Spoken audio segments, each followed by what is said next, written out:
ኤክናስ የአርሲውን ክስተት ስለማውገዙ፣ ፕሬዝዳንቱ ያስተላልፉት መልእክት ተገቢ አይደለም ስለመባሉ፣ ሀውቲዎች በቀይ ባህር ላይ ገደብ ስለመጣላቸው፣ በብራዚል አንዲት ሴት በማታለል ወንጀል ተጠርጥራ በቁጥጥር ስር ስለመዋሏ፣ አየር መንገዱ የሱዳን መንገደኞች በዶላር ይክፈሉኝ ስለማለቱ፣ በምሽት መዝናኛ ቤት በተፈጠረ ጸብ የሰው ሕይወት ማለፉን ፖሊስ ስለማስታወቁ፣ በጋምቤላ አንድ የፌዴራል ፖሊስ አባል ተኩስ ስለመክፈቱ፣ በትግራይ አዲስ ህዝባዊ የፖለቲካ ትግል እንዲጀመር ጥሪ ስለመቅረቡ።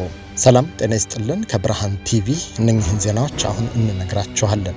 የየዕለት ዜናና ዝግጅቶቻችን በፍጥነት እንዲደርሷችሁ ገጻችንን ሰብስክራይብ፣ ላይክ፣ ሼር፣ ኮሜንት እንድታደርጉ እንዲሁም የማንቂያ ደውሉን እንድታበሩ በአክብሮት እንጋብዛለን።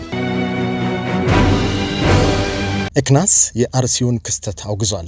በኦሮሚያ ክልል ምስራቅ አርሲ ዞን የተለያዩ ወረዳዎች ውስጥ በኦርቶዶክስ ክርስቲያን ማህበረሰብ ላይ የተፈጸመው ግድያ፣ መፈናቀል፣ የቤቶች መፍረስና በአምልኮ ቦታዎች ላይ የተፈጸመ ጥቃት በከፍተኛ ቁጣ በጽኑ እንደሚያወግዝ የኢትዮጵያ ካናዳውያን ኔትወርክ ለማህበራዊ ድጋፍ ኤክናስ ባወጣው መግለጫ አስታውቋል። በቅርብ ጊዜ በወጡ መረጃዎች የኢትዮጵያ ኦርቶዶክስ ተዋሕዶ ቤተክርስቲያን የምስራቅ አርሲ አገረ ስብከት በዞን የሚገኙ አስኮ፣ ሽርካና ሆንቆሎ ዋቤ ወረዳዎች የገጠር መንደሮች ውስጥ የታጠቁ ኃይሎች የሰው ነፍስ የጠፋባቸው ጥቃቶች እንደሰነዘሩ መስታወቁን ያመለከተው ኢክናስ በዚሁ መግለጫው በጥቃቱ ቢያንስ 13 ሰዎች መሞታቸውን፣ ከ280 በላይ ነዋሪዎች መፈናቀላቸውን እንዲሁም ታሪካዊው የተለታ ጨፋ ቅዱስ ገብርኤል ቤተክርስቲያን በእሳት መውደሙን፣ በተጨማሪም የካራ ኩፍታና መድኃኔዓለም ቤተክርስቲያን ንብረቶች መመዝበራቸውን አስታውሷል። በሌላ በኩል ግንቦት 25 ቀን 2018 በኦሮሚያ ክልል አርሲ ዞን አለቆ ጠለታ ወረዳ ጤፋ ቀበሌ ታጣቂዎች በሰነዘሩት ጥቃት ቢያንስ 37 ሰዎች ተገድለው ከ280 በላይ ቤቶች ሲቃጠሉ በርካታ ነዋሪዎች ለስደት መዳረጋቸውን የጠቆመው የኤክናስ መግለጫ ከዚያ አንድ ቀን ቀደም ብሎ ግንቦት 24 በተሰነዘረ መሰል ጥቃት 9 ሰዎች መገደላቸውን፣ 280 ነዋሪዎች መፈናቀላቸውን፣ ከታነጸ 101 ዓመታት ያስቆጠረው የተለታ ቅዱስ ገብርኤል ቤተክርስቲያን ሙሉ በሙሉ መቃጠሉ እንደተዘገበ ጠቅሷል። በተለያዩ ዘገባዎች የሟቾች ቁጥር እንደሚለያይ፣ ጥቃቶቹ የቅርብ ጊዜ ብቻ ክስተት እንዳልሆኑ ሲያወሳ ቀደም ሲል በመጋቢት 2018 ቦርከና በሸርካና መርቲ ወረዳዎች ውስጥ በ4 ቀናት ውስጥ 34 ሰዎች መገደላቸውን፣ ሌሎችም መቁሰላቸውን፣ መጥፋታቸውን ወይም መታገታቸውን የሀገረ ስብከትና ቤተክርስቲያን ጋር የተያያዙ ምንጮችን በመጥቀስ አመልክቷል። በምስራቅ አርሲ በየካቲት ወር መጨረሻ የተፈጸሙ ጥቃቶች በገበያ ቦታና በቤተክርስቲያን ውስጥ በተለይ የኦርቶዶክስ ክርስቲያን እምነት ተከታይ ማህበረሰብን ኢላማ በማድረግ በተደጋጋሚ መፈጸማቸው ዜጎች በሃይማኖታዊ ማንነታቸው ምክንያት የሚደርስባቸው ጥቃት አስጨናቂ መሆኑን ከገለጸ በኋላ መሰል ጥቃቶች የህይወት መብትን፣ የሃይማኖት ነጻነትን፣ በህግ ፊት እኩልነትን እና መንግስት ሲቪል ዜጎች የመጠበቅ ግዴታውን ጨምሮ የሰብአዊ ክብር መሰረታዊ መርሆችን ይጥሳሉ ብሏል። በተጨማሪም ችግሩን በማስመልከት ተደጋጋሚ ማስጠንቀቂያዎችና ጥቃቶች ቢሰነዘሩም በአካባቢው ያሉ ተጋላጭ ዜጎችን የመጠበቅ ኃላፊነት ያለበት መንግስት ስራውን ባለመወጣቱ የካናዳ መንግስትና የውጭ ጉዳይና ዓለም አቀፍ ልማት ቋሚ ኮሚቴ ለጉዳዩ አጽንኦት ሰጥቶ እንዲከታተል ኢክናስ ጠይቋል። በዚህ መሰረት በምስራቅ አርሲ በኦርቶዶክስ ክርስቲያን አምልኮ ቦታዎች ላይ የተፈጸመው ግድያ፣ መፈናቀል፣ የቤቶች መፍረስና ጥቃት በይፋ እንዲወገዝ፣ የኢትዮጵያ መንግስት ሰላማዊ ዜጎችን እና ተጎጂዎችን እንዲጠብቅ፣ ተጨማሪ ጥቃቶችን እንዲከላከል፣ ተፈናቃይ ነዋሪዎች በደህና ወደ ቀያቸው እንዲመለሱ አስቸኳይና ውጤታማ እርምጃዎችን እንዲወስድ እንዲጠየቅ፣ የኢትዮጵያ ፌዴራልና ክልላዊ ባለስልጣናት በጥቃቶቹ ላይ ግልጽ፣ ነጻና ታማኝ ምርመራ እንዲያደርጉ፣ ወንጀል ፈጻሚዎችና ተባባሪዎቻቸው እንዲጣሩና እንዲከሰሱ፣ በምስራቅ አርሲና በሌሎች የኦሮሚያ የተጎዱ አካባቢዎች ነጻ የሰብአዊ መብት ክትትልና ሪፖርት አወጣጥን እንዲደግፉ፣ ይህም ታማኝ የሀገር ውስጥና ዓለም አቀፍ የሰብአዊ መብት ድርጅቶች መዳረሻ እንዲያገኙ እንዲካተት ኤክናስ ጠይቋል። በተጨማሪም ካናዳ ከኢትዮጵያ ጋር በምታደርገው ዲፕሎማሲያዊ ግንኙነት ውስጥ የሲቪል ዜጎች ጥበቃ፣ ተጠያቂነት፣ የሃይማኖት ነጻነትና የግፍ ወንጀሎች መካከል በሁለትዮሽ ውይይቶች ማዕከል እንዲሆኑ እንዲረጋገጥ ጥሪ ያቀረበው ድርጅቱ እንደ ካናዳ ዜጎችና ነዋሪዎች ዝምታና የጸጥታ ዲፕሎማሲ ከእንግዲህ በቂ አይደሉም ብለን እናምናለን ብሏል። ስለሆነም ካናዳ ዲፕሎማሲያዊ አቅሟን በመጠቀም የኢትዮጵያ መንግስት ህገ መንግስታዊና ዓለም አቀፍ ግዴታዎቹን እንዲያከብር፣ ሁሉንም ዜጎች ያለ አድሎ እንዲጠብቅና የእነዚህን ግፎች ፈጻሚዎች ለፍትህ እንዲያቀርብ መጫን አለበት ያለው ኤክናስ በከፍተኛ መፈናቀልና ስቃይ ወቅት ኤክናስ በምስራቅ አርሲ ለተጎዱ ሰለባዎች እንዲሁም በኢትዮጵያ ሁሉ ያለ ምክንያት በተፈጸመ ጥቃት ህይወታቸው፣ ቤተሰቦቻቸውና ቤታቸው፣ የአምልኮ ቦታዎቻቸው ከተደመሰሱ ንጹሃን ሲቪል ዜጎች ጋር በየትኛውም ሁኔታ የማይናወጥ አጋርነቱን ገልጿል። ፕሬዝዳንቱ ያስተላለፉት መልእክት ተገቢ አይደለም ተብሏል። የዩክሬኑ ፕሬዝዳንት ለሩሲያው አቻቸው ቭላዲሚር ፑቲን የጻፉትና ለመላው ዓለም ተበትኗል የተባለው ረዥም ደብዳቤ ተገቢ ያልሆነና የዩክሬኑ መሪ ለድርድር ዝግጁ አለመሆናቸውን ያሳዩበት ነው ሲሉ የሩሲያ የውጭ ጉዳይ ሚኒስትር ሰርጌይ ላቭሮቭ ተናግረዋል። ከዩክሬን ጋር የሚደረግ ውይይትን ዳግም ማስጀመርን በተመለከተ ፕሬዝዳንት ፑቲን በሴንት ፒተርስበርግ በተካሄደው ዓለም አቀፍ የኢኮኖሚ ፎረም ላይ በቂ ምላሽ እንደሰጡበት ያወሱት የሩሲያው የውጭ ጉዳይ ሚኒስትር የዩክሬኑ መሪ የጻፉት ደብዳቤ ግን ይህን የሰላም ሂደት የሚያደናቅፍ ሆኖ ተገኝተዋል ብለዋል። ፕሬዝዳንት ቮሎዲሚር ዜሌንስኪ በቅርቡ ለሩሲያው አቻቸው በላኩት ደብዳቤ ቀጥተኛ ንግግሮች እንዲቀጥሉ፣ ግጭት እንዲቆምና የጦር እስረኞች ልውውጥ እንዲደረግ ጥሪ ማቅረባቸውን ያመለከቱት መገናኛ ብዙሃን የሩሲያው መሪ ቭላዲሚር ፑቲን በሴንት ፒተርስበርግ በተካሄደ ዓለም አቀፍ የኢኮኖሚ ፎረም ጠቅላላ ጉባኤ ላይ ባደረጉት ንግግር ከዩክሬን የተላከውን ደብዳቤ ትዕቢት የታከለበት ሲሉ ገልጸውት እንደነበር አውስተዋል። የፕሬዝዳንቱ ጽሕፈት ቤት ይህንኑ በማስመልከት ባወጣው መግለጫም ኪየቭ ሕፃናት ላይ የሽብር ጥቃት እየፈጸመች ስለ ሰላም ድርድር ማውራት አዳጋች ነው ብሏል። ሀውቲዎች በቀይ ባህር ላይ ገደብ መጣላቸው ተሰምቷል። የየመኖቹ ሀውቲዎች በቀይ ባህር በሚደረግ የእስራኤል የባህር ጉዞ ላይ ፍጹምና ሙሉ እገዳ እንደሚጥሉ ሲያስታውቁ፣ በዚህም መሰረት በመስመሩ ላይ የሚተላለፉ ከእስራኤል ጋር ግንኙነት ያላቸው መርከቦች ላይ እርምጃ እንደሚወስዱ አመልክተዋል። እስራኤል በሊባኖስና ኢራን ላይ ጥቃት መሰንዘሯን ተከትሎ በአጸፋው በተመረጡ የእስራኤል ኢላማዎች ላይ ያነጣጠረ የሚሳኤል ጥቃት ማድረሱን የመለከተው የሀውቲ መግለጫ የተተኮሱት ሚሳኤሎች የታለመላቸውን ግብ መምታታቸውን ጠቁሟል።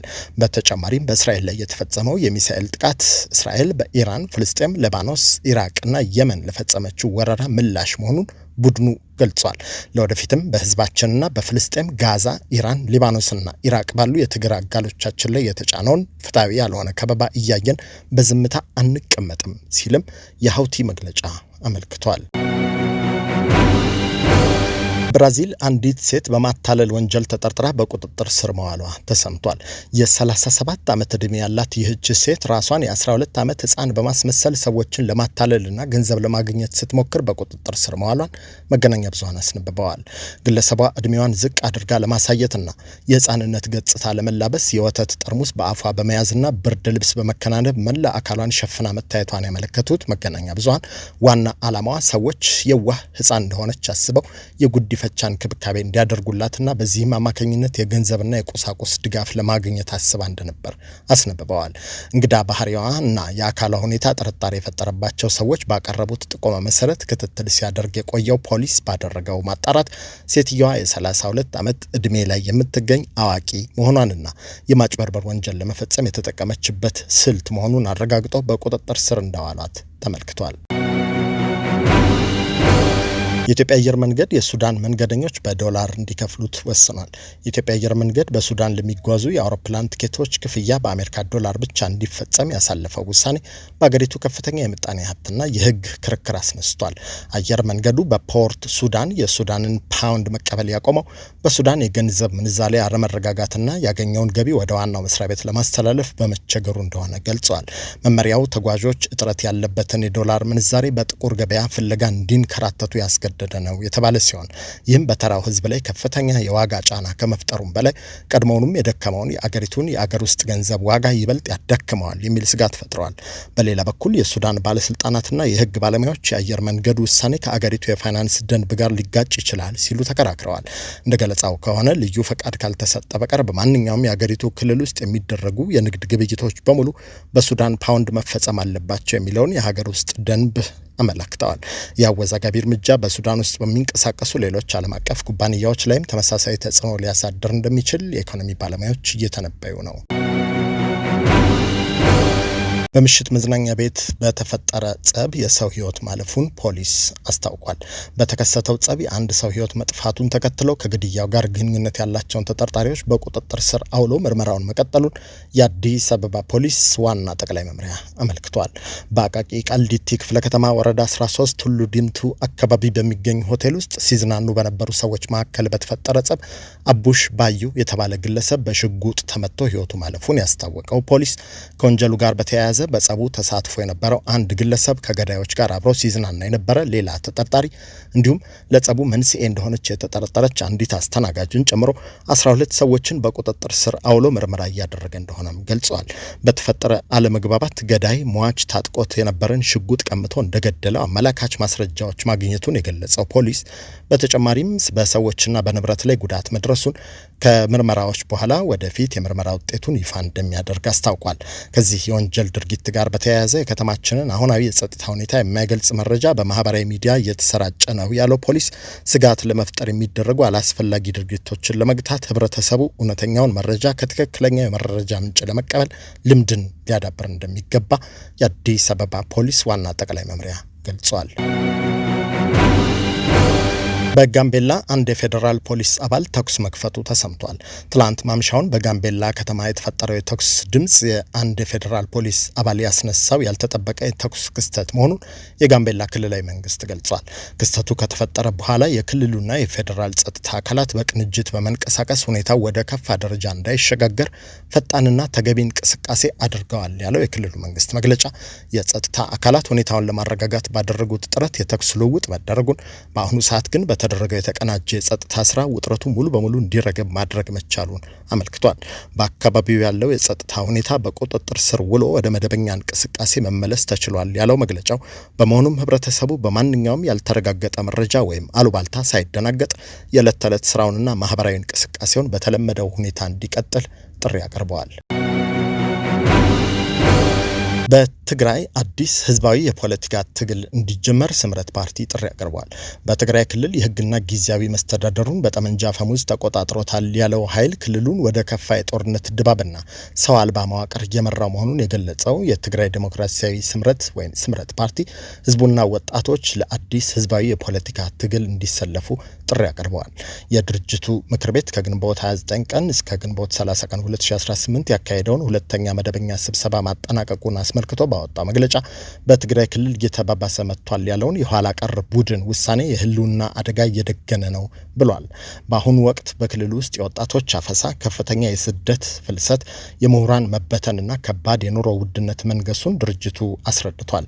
የስምረት ፓርቲ ምክር ቤት በመግለጫው በአሁኑ ወቅት በትግራይ ስልጣን ላይ ያለው ኋላ ቀር ቡድን የኤርትራን መንግስት የሚደግፍ የወታደራዊ መመልመያ ፖሊሲ በክልሉ ተግባራዊ በማድረግ ላይ ይገኛል ካለ በኋላ ይህ ድርጊትም በትግራይ ላይ ከባድ የጦርነት ድባብና የጦርነት ወሬ እንዲነግስ ማድረጉን ጠቅሶ ድርጅቱ ወቀሳ ሰንዝሯል።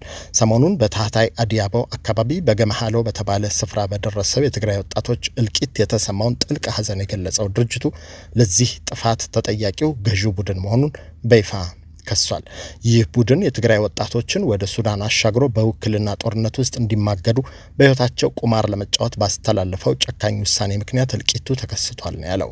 መሪነት ላይ ያለው ኃይል አሁንም ለስልጣኑ ሲል ህዝብን በፕሮፓጋንዳ እያደናገረ ወደ ሞት እየነዳ ነው ያለው የስምረት ፓርቲ መግለጫ የችግሮቹ ሁሉ ምንጭ አሁን ክልሉን በጠመንጃ ፈሙዝ ይዞ ያለው ኃይል መሆኑን ህዝቡ በአንድ ድምጽ ሊነግረው እንደሚገባ አሳስቧል።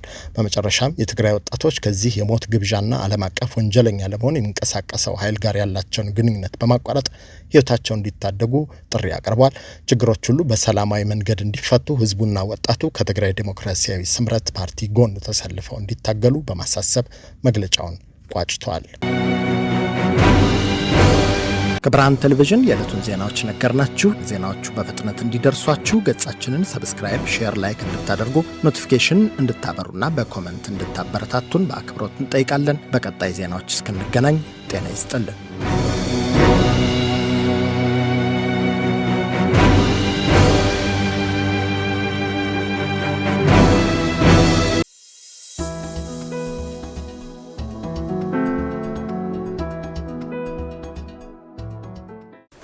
Are you a young person trying to figure out your next move? Or a young parent who needs real support, not just advice? We have built something for you. A community, a network, a place where you belong. And mentors who looks like you. Who have been where you are and want to help you get where you are going. Are you ready to take your first step? Go to sankofamentorship.org right now. Hit the Get Involved button and you can become a mentee, become a mentor, or involve as a volunteer. and let's build your future together. See you inside.